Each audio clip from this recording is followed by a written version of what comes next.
The wolf and his shadow. A wolf left his lair one evening in fine spirits and an excellent appetite.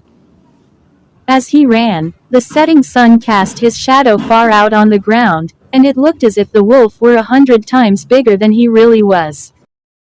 "Why," exclaimed the wolf proudly, "see how big I am. Fancy me running away from a puny lion. I'll show him who is fit to be king, he or I." Just then an immense shadow blotted him out entirely, and the next instant a lion struck him down with a single blow. The moral of this tale: do not let your fancy make you forget realities. The stag at the river. One hot day a stag came to a river to quench his thirst, and seeing his reflection in the water, found his horns truly amazing. "They are magnificent, exquisite, I am so proud of them," he exclaimed. Then, looking at his legs, he became very sad. "My legs are too short, too thin. If they could be as amazing as my horns, I would be so happy." But while pondering on all these things, a lion showed up, and the stag ran away, but soon stuck his horns into the branches of the trees. It was very easy for the lion to capture him this way. "I can't believe that my very horns which were my pride brought my misfortune, while my legs which I was so ashamed of would have served me so well. Things are not what they seem to be." Moral of this story: most often, we despise the most precious things and appreciate the wrong ones. The Lion and the Mouse. A lion was sleeping in a forest. A mouse started playing on it. The lion was disturbed and arose from his sleep. It caught up the mouse angrily and tried to crush it to death. Then the mouse prayed the lion to leave him off and assured that it would help him when it needed. The lion laughed at it and let him off. One day the lion was caught in a net spread by a hunter.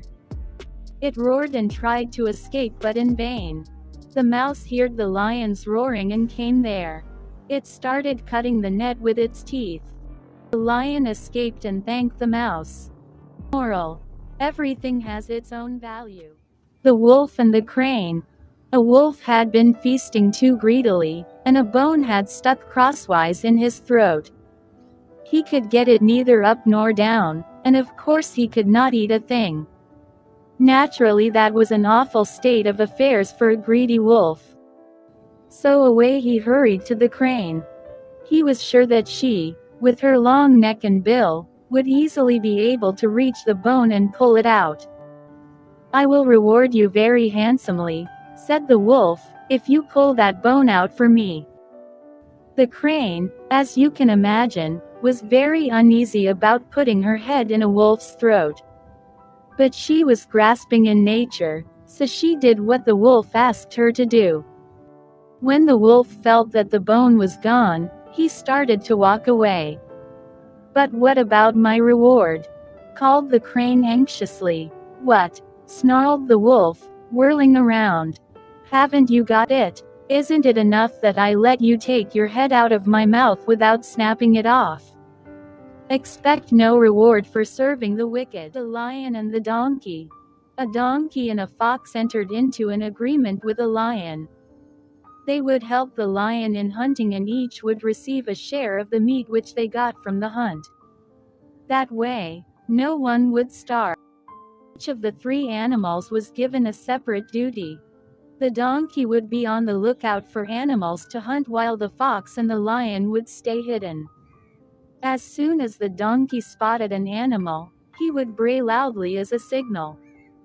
The fox would then come out and growl at the animal to frighten it. When the frightened animal ran, the fox would chase it in the direction where the lion was hidden. The lion would jump out of hiding and kill the animal with a single blow. It seemed an excellent idea and it worked perfectly. One morning the donkey spotted a deer and brayed loudly. The fox came out of hiding and growled at the deer, frightening it and making it run towards the lion, who killed it with a single blow. Now came the time for the sharing of the meat. "Sir, you are the oldest among the three of us," the lion said to the donkey. Why don't you divide up the meat into 3 shares so that we can each have a share? The donkey felt happy because the lion was showing him this honor. He divided up the meat into 3 equal shares, gave one to the lion, one to the fox, and kept the third for himself. The lion was very angry with what the donkey had done. "I see that you have divided the meat into equal shares," he said. "Do you think that each of us did the same amount of work in the hunt? You merely spotted the deer and brayed. The fox only growled at the deer. But I was the one who killed it. Could you or the fox have done that? And yet you have given me a share equal to yours and the fox's. You shall die for this." And the lion gave the donkey such a terrible blow that the poor animal died at once. "Now, fox," the lion said to the fox, "you divide up the meat and see that each one gets his fair share." The poor fox was shaking with fright. He gathered up all the meat and made 2 piles of meat, one very large pile and the other a very small pile.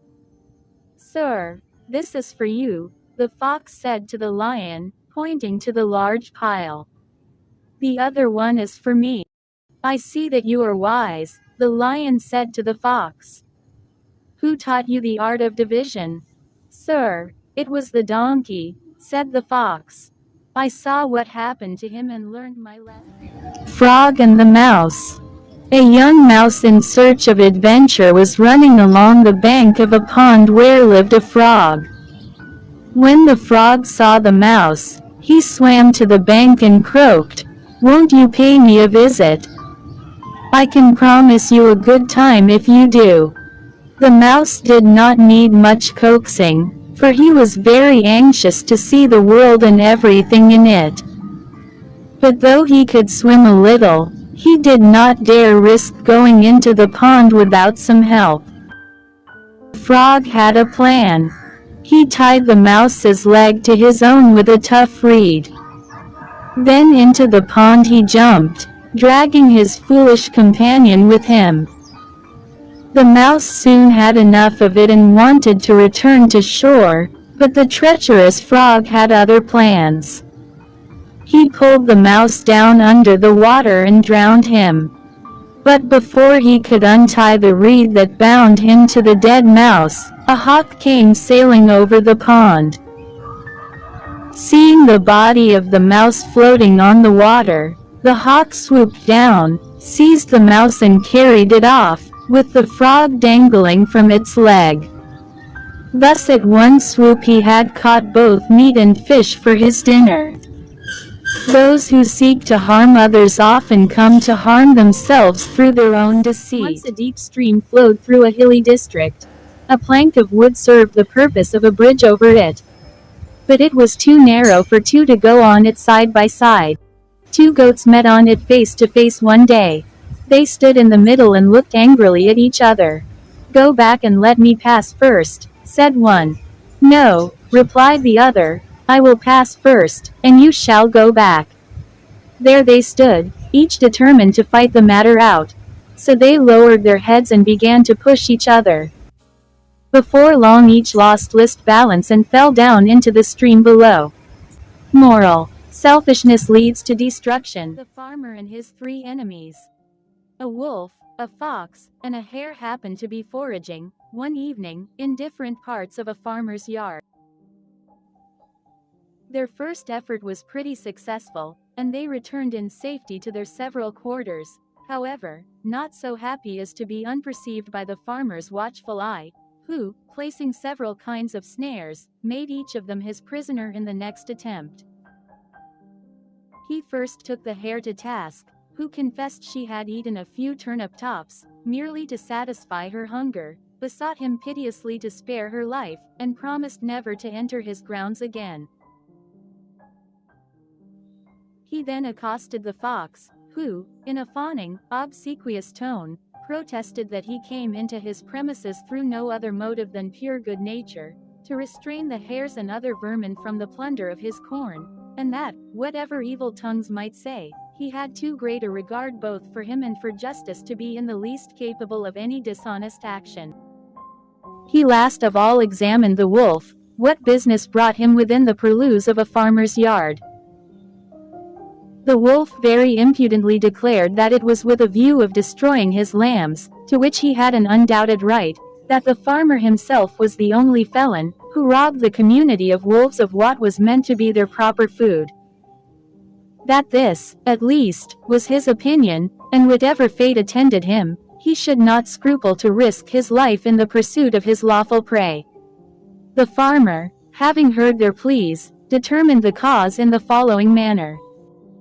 "The hare," said he, "deserves compassion for the penitence she shows, and the humble confession she has made.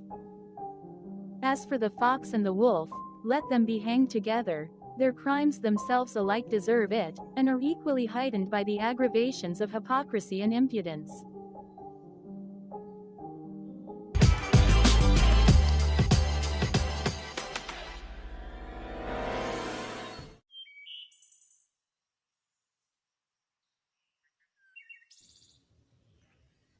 The ass and his driver.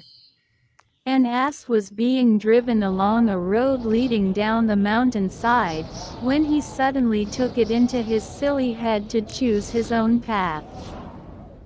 He could see his stall at the foot of the mountain, and to him the quickest way down seemed to be over the edge of the nearest cliff.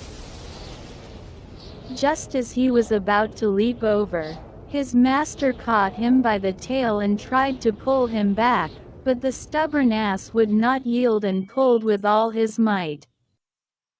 "Very well," said his master, "go your way, you willful beast, and see where it leads you."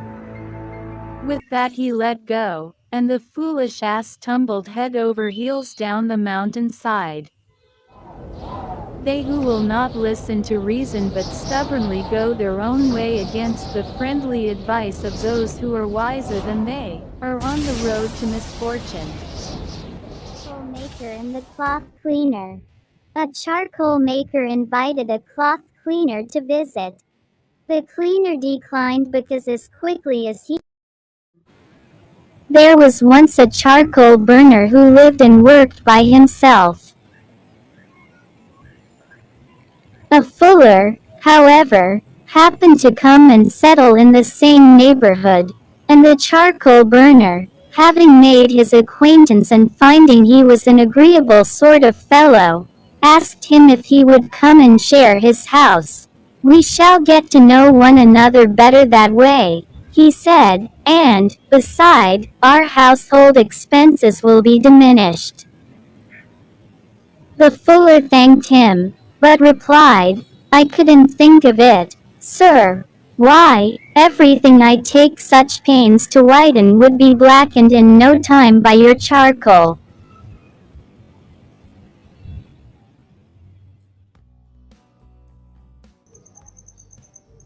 The horse, hunter, and stag.